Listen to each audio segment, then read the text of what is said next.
Mike Hambley lost his eyesight and the use of his legs in a car accident.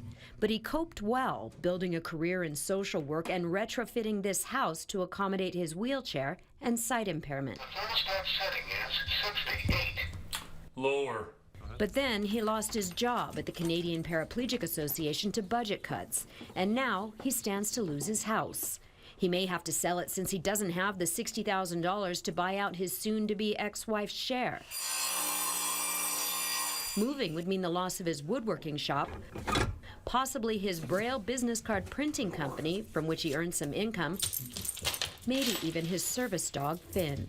But even if Mike were fine with losing all that, there's still nowhere for him to go due to the lack of accessible housing. He says no agencies keep a list of available properties, and when he comes across one in the want ads, accessible means a ramp or an elevator and nothing more. I don't have a choice. I have to find a way to keep this place. And I'm not looking for a handout. Even if somebody gave me a loan, a bank gave me a loan and said, pay us $1,000 for a month for the rest of your life, I'm fine with that.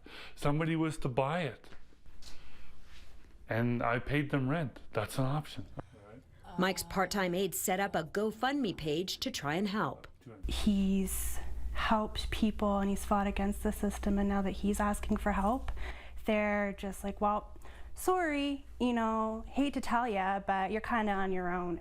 Anita Hoffer of the Accessible Housing Society says Mike's not the only one that can't find a place to live. She says only 1% to 3% of affordable properties in Calgary qualify as accessible. And of those, the vacancy rate is a mere 1%. We're absolutely short. About 13% of the market requires accessible housing, and we just have this tiny slice of a pie that's actually providing it. Lea Williams-Doherty, CTV News, Calgary.